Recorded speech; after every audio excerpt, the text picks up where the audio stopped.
Hey everybody, I'm Steve. I'm Nina. We're a couple that loves food, Travel, and adventures of all kinds. On today's episode, we're going to take you to Cologne, Germany. I don't mean like the fragrance, I mean the actual city, Cologne.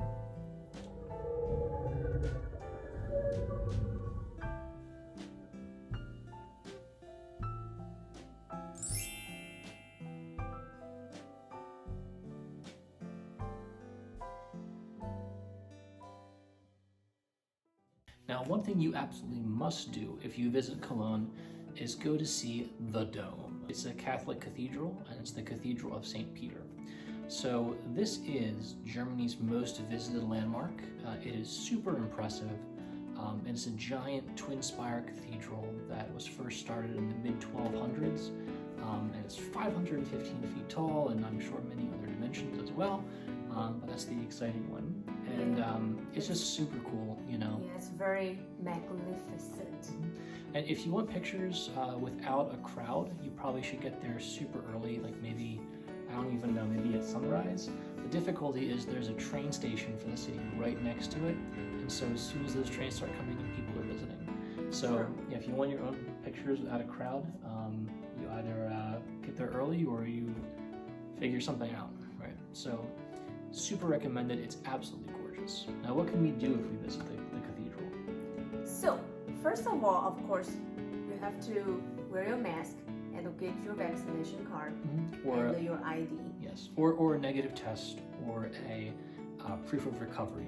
So if you want to get in inside the building, they'll check all those things at the door. Yeah, and also we've heard from the staff there, you can actually go to the top of the cathedral, which is super cool, But don't expect an elevator because they have built that thing over the last 800 years and they did not put an elevator in the original design.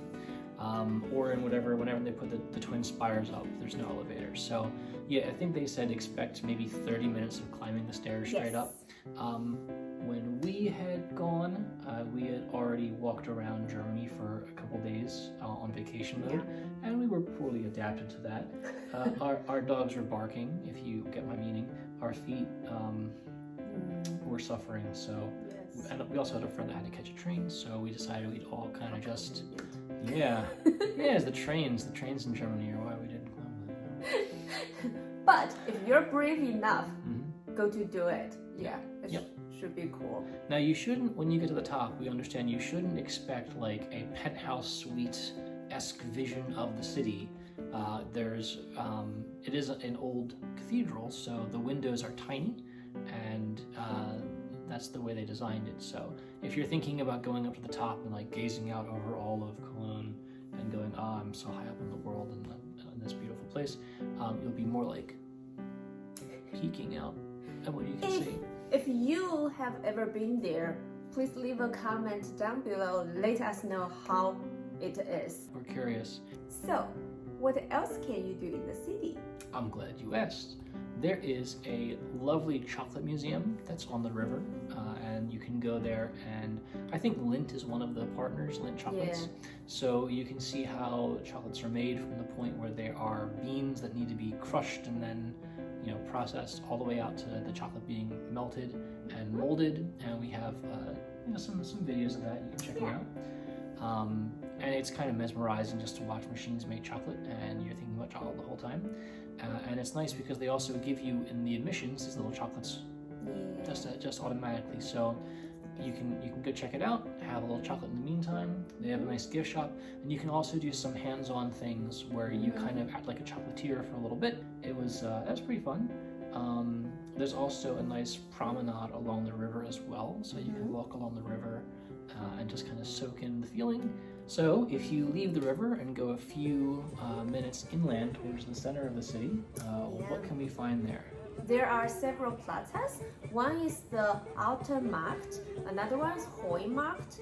Then there is also the Hauptbahnhof Plaza, which is by the Dome and is the main train station. And we found some like tasty restaurants there. Yeah, it's so nice. So we went in September, and they have a lot of outdoor seating, which is nice because of COVID things, but it's also nice just to be outside and you're having a meal.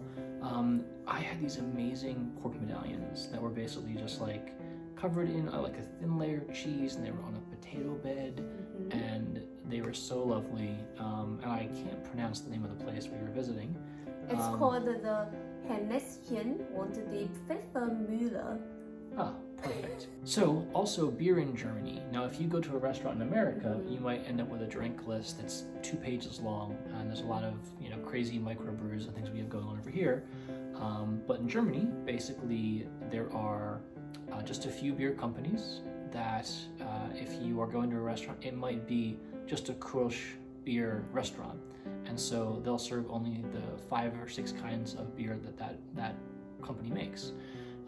And so the nice thing about that, though, is that everything is right from a tap, and so these are very, very fresh beers that haven't sat in a bottle for years in a warehouse somewhere and finally ended up in the restaurant.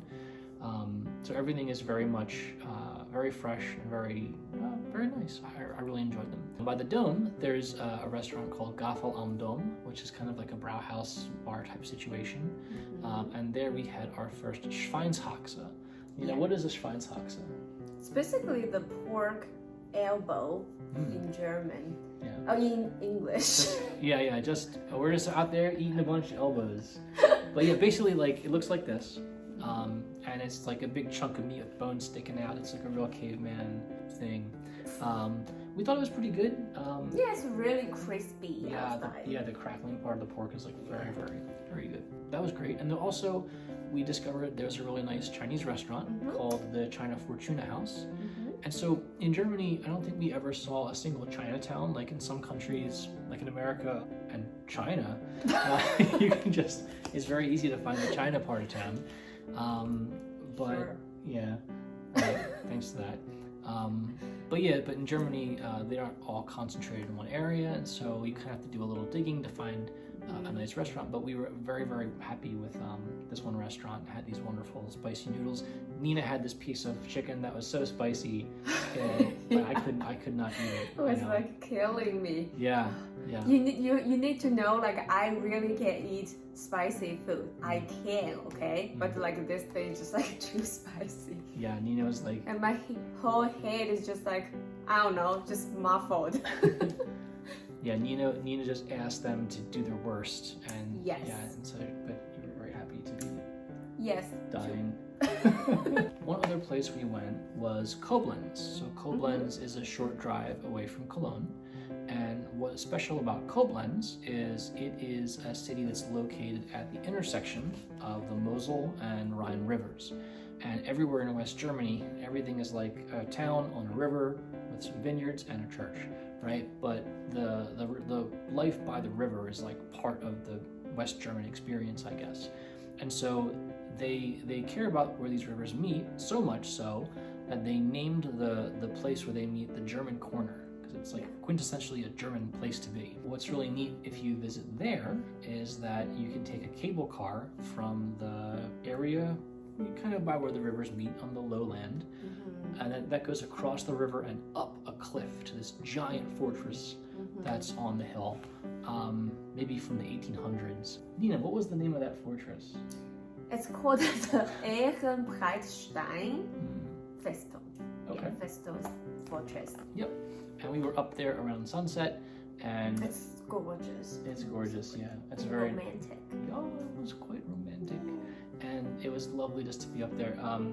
It's funny because all of the folks who try to get their steps in for the day end up at the fortress at night, just getting their marching in, and they play a little like marching music in the speakers somewhere in there. Like we were like, where's that music coming from? Like it's after hours. The museum's I thought closed. that there's actually a marching. Like a band. Yeah. But it's just the music. So kudos to the excellent audio engineering that's gone on there. They really delivered. Right. We also had an interesting experience in Koblenz, which Nina will tell you all about. Yes. So I almost lost my phone. I just like put my phone on the counter in the food court. Then when I left, I totally forgot about it. Then I just left. Then we walked about like 10 minutes for 15 minutes, I don't remember. Yeah, but then I was hungry, I ordered some dinner, then I wanted to take a picture of my food, and I'm like, where's my phone? I couldn't find it. And all of our footage was on the phone. I was like really scared. Yeah, so basically I just charged back to the mall, up the escalators into the food court, and there it was on the counter still. And luckily no one had bothered it, but also luckily no one had tried to help it by moving it to Lost and Found, because as we've said before, Nina speaks German. I do not. I'm not sure how I would have asked where the Lost and Found was, or if those terms are used the same way in Germany. So I'm very thankful. Thank you so much, Germany, for not taking my phone away. Well, folks, that's about all the time we have for today. Thank you for watching our video. We hope you enjoyed. If you like our video, please like and subscribe. Thank you. And also, if you want to see a quick trailer of all the places we went in Germany, you can check that out above. Thanks again for watching, and we will see you next Sunday. Cheers! Auf Wiedersehen. And I forgot the name of it. Nina, could you tell me? You can't because it's not on the cue cards. They're already crash and burn. That was a train station thing. This is a train. Okay.